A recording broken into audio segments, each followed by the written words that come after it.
Welcome to my channel. हा आमचा पहिला व्लॉग आहे, नक्की शेवटपर्यंत पहा। राम राम मित्रांनो, आज आम्ही निघालो सिंहगड फिरायला। चिकू बघा कसा बाय बोलून पहिला गाडीवरती येऊन बसला। पुण्यातील सेनापती बापट रोड मार्गे आम्ही सिंहगडाकडे जाण्यासाठी निघालो। गडाकडे जाता जाता सोनलने व्हिडिओ काढायला घेतला तर चिकू तिला जीप दाखवून त्रास देऊ लागला। पुढे खडकवासला धरणाजवळ पोहोचलो। बघतो तर धरणाला पाणीच नाही। असं बोलताच सोनलने मला एक टपली मारून बोलली, पुढे चला। पुढे आल्यावर बघितले तर धरणाला भरपूर पाणी आहे, पण पाण्यात कोणच उतरलेलं दिसत नव्हतं। मग आम्ही धरणाजवळ असणाऱ्या स्टॉलवर विचारले तर समजले 5 ते 6 महिन्यांपूर्वी ही जागा ग्रामपंचायतीच्या हद्दीमध्ये गेल्यामुळे पाण्याजवळ गेल्यास सक्त मनाई आहे आणि 500 रुपये दंड आहे। त्यामुळे कोणीही पाण्याजवळ जाऊ नका, अन्यथा तुम्हालाही दंड बसेल। पुढे आल्यावर आम्हाला शिवनेरी मिसळ दिसताच आम्हाला मिसळ खाण्याची इच्छा झाली।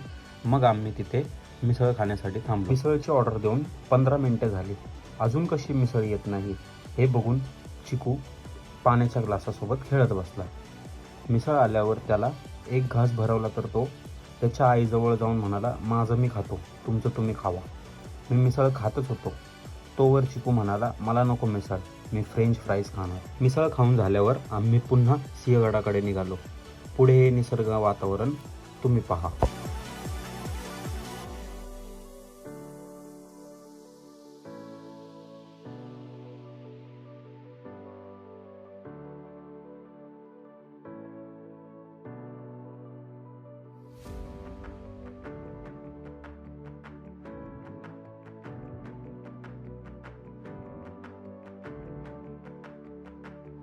आता आम्ही गडावरती पोहोचलो तर चिकू गड बघत पळत सुटला।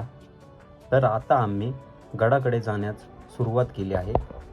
आम्ही गडाखालील सुंदर व्ह्यू बघत होतो तर चिकू म्हणाला, पप्पा मला पण दाखवा की। पुढे अशा प्रकारे सुंदर पायऱ्या चढताना आम्हाला सर्वप्रथम पुणे दरवाजा दिसून आला। पुणे दरवाजाजवळ आम्ही एक सेल्फी व्हिडिओ घेऊन आत आलो। पुणे दरवाजाच्या आतमध्ये आल्यावर आम्हाला अशा प्रकारे निसर्गरम्य शांत असे वातावरण पाहण्यास मिळाले।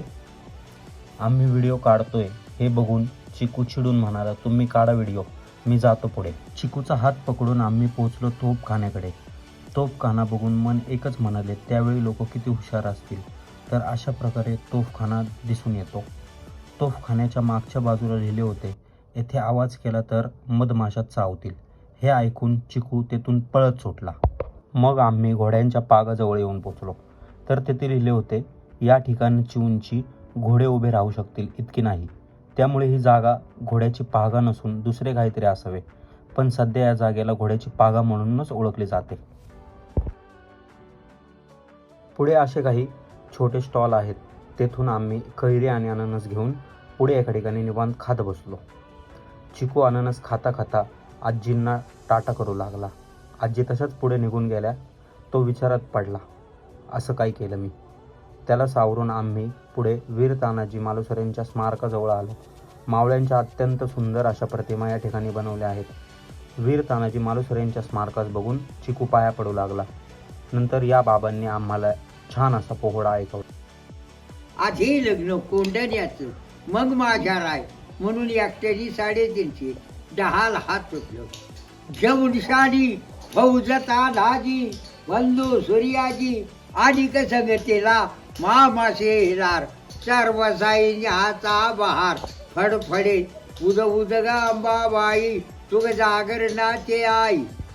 येशला जातीच का तू हात सोलाला पट उदे भाड केले जार दोघाचा वारावर वार ताराजीची उडवली मार जाती तोडली ढाल रक्ताची धार त्याला किल्ला झाला लाल घरा घरा पट्ट्याला धार 80 वर्षाच्या म्हाताऱ्या उदे भाडला पाडला धरणीला पेटून गंज छत्रपतीला शाहीर डिमळे हार हार।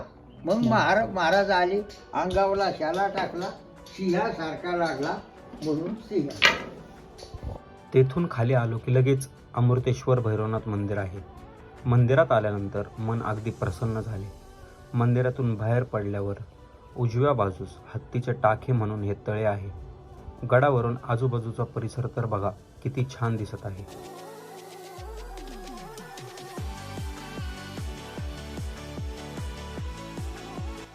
नंतर चिकूचे पाय दुखू लागल्यामुळे तो माझ्या खांद्यावर येऊन बसला.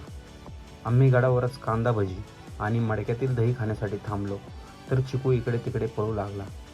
एक घास दही खाऊन चिकू म्हणाला, लय आंबट आहे, तुझं तूच खा, मला नको.